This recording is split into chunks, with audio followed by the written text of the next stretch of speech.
There's a wide array of issues on his plate as President Donald Trump heads to the G-20 summit in Japan this week.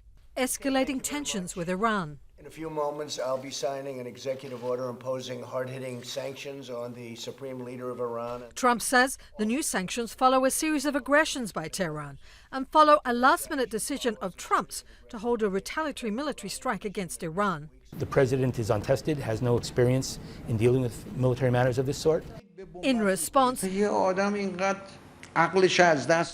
President Hassan Rouhani warns of closing the door of diplomacy and mocks Trump as being afflicted by mental retardation.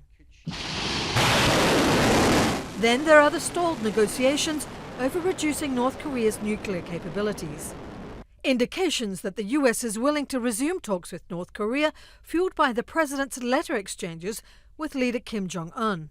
President, what did your letter to Kim Jong-un say? He actually sent me birthday wishes, but it was just a very friendly letter both ways. After the first face-to-face meeting in Singapore, the second Trump-Kim summit, held last February in Hanoi, ended in failure. North Korea is not a solved problem. President Trump implies it's on the way to solution. It is not. Very little has been accomplished in the years since Singapore. American businesses and investors are looking to a highly anticipated meeting between US and Chinese leaders on the G20 sidelines. I think we'd like to see a little bit of progress with respect to the trade dispute with China, right? The world's two largest economies have been embroiled in a trade war that has taken markets on a volatile roller coaster ride. As you know, you may have read a couple of things about China.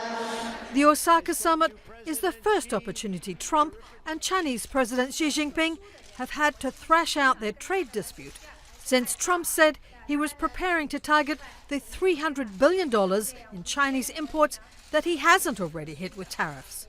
Also on the sidelines, a planned meeting between Trump and Russia's Vladimir Putin.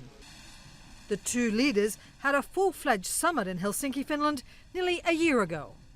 This week's meeting, their first encounter since Special Counsel Robert Mueller ended his investigation with no finding that the Trump campaign in 2016 conspired with Russia, although Mueller cited evidence that Russia meddled in that election.